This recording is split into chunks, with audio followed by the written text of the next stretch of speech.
നമസ്കാരം പ്രിയമുള്ളവരെ.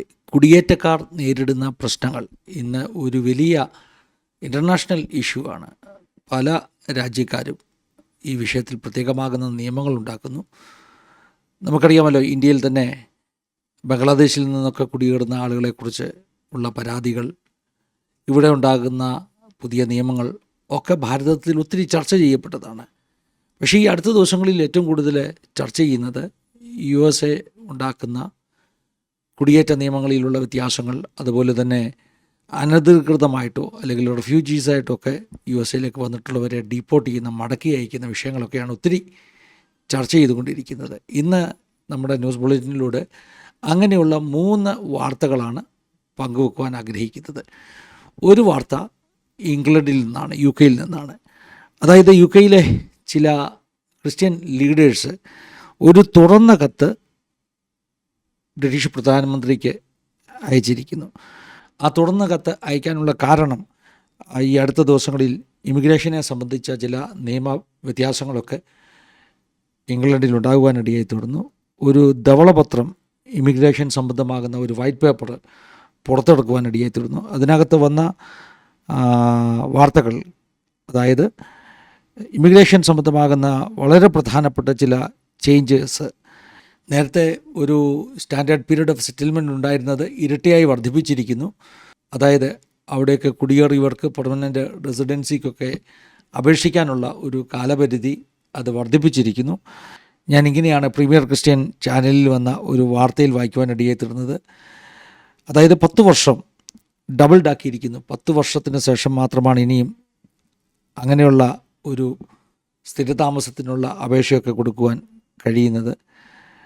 അതുപോലെ തന്നെ ഇമിഗ്രേഷൻ സ്കിൽസ് ചാർജ് അത് 32% വർദ്ധിപ്പിക്കുവാനിടയായി തീർന്നു.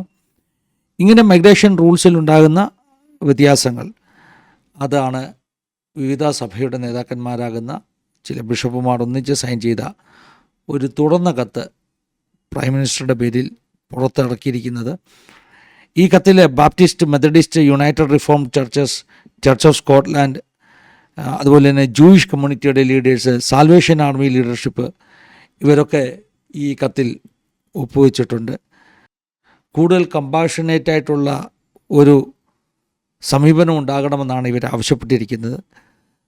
അതുപോലെ തന്നെ ഈ ഇമിഗ്രേഷൻ പ്രശ്നങ്ങളിലൊക്കെ സംസാരിക്കുമ്പോഴുള്ള ഭാഷ കൂടുതൽ ദയവുള്ളതായിരിക്കണം എന്നൊക്കെ ഈ കത്തിൽ അവർ ഉള്ളടക്കം ചെയ്തിരിക്കുന്നു.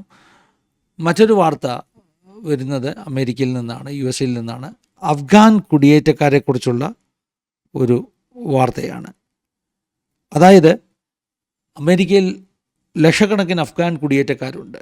അഫ്ഗാനിസ്ഥാനിൽ നിന്നുള്ള ക്രിസ്ത്യാനികൾ കുടിയേറിയവരാണ്.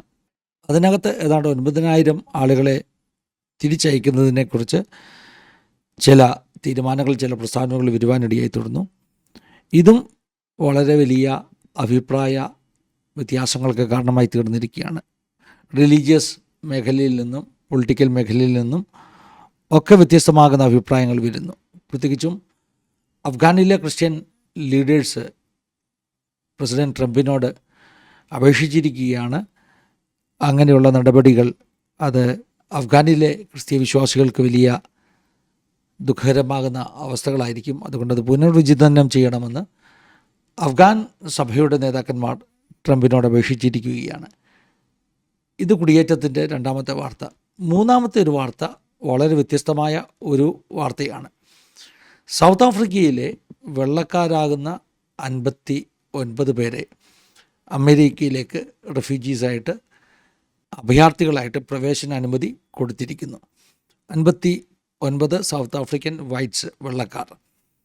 അവർ വംശീയമായി, ജാതീയമായി അവിടെ പീഡനം അനുഭവിക്കുന്നു, അല്ലെങ്കിൽ വംശീയ പ്രശ്നങ്ങളെ അവർ നേരിടുന്നു എന്ന കാരണത്താലാണ് ഈ 59 പേർക്ക്, സൗത്ത് ആഫ്രിക്കയിൽ നിന്നുള്ള വെള്ളക്കാരായ 59 പേർക്ക്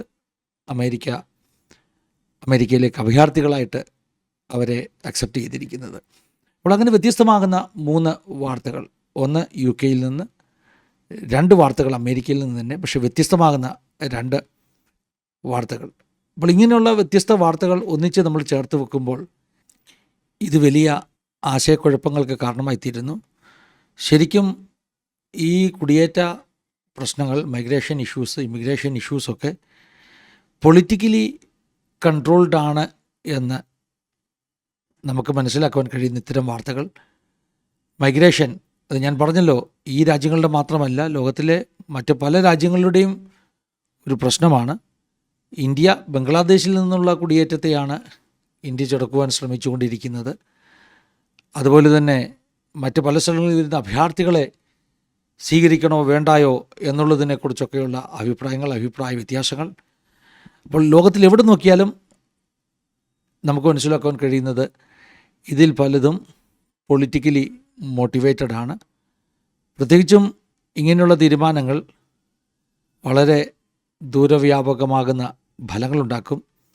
അഫ്ഗാൻ ക്രിസ്ത്യാനികളുടെ പേടി, അവർ തിരിച്ച് അഫ്ഗാനിസ്ഥാനിലേക്ക് വന്നാൽ, ആ പഴയ താലിബാൻ നാട്ടിലേക്ക് വന്നാൽ അവരുടെ ഭാവി എന്തായിരിക്കുമെന്ന വലിയ ആശങ്ക അവർക്കുണ്ട്. പ്രത്യേകിച്ചും ക്രൈസ്തവ രാജ്യങ്ങൾ ഇന്ന് ലോകത്തിൽ ഏറ്റവും കൂടുതൽ പീഡനം അനുഭവിക്കുന്നത് ക്രിസ്ത്യാനികളാണ്.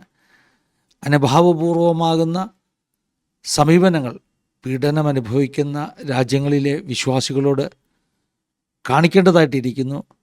ആ ക്രിസ്തീയ കരുതലും സ്നേഹവും കാണിക്കേണ്ടതായിട്ടിരിക്കുന്നു. ഗ്ലോബൽ ന്യൂസിൻ്റെ വാർത്ത ശ്രദ്ധിച്ച എല്ലാവർക്കും നന്ദി. ദൈവം എല്ലാവരെയും സഹായിക്കട്ടെ, അനുഗ്രഹിക്കട്ടെ. God bless you all.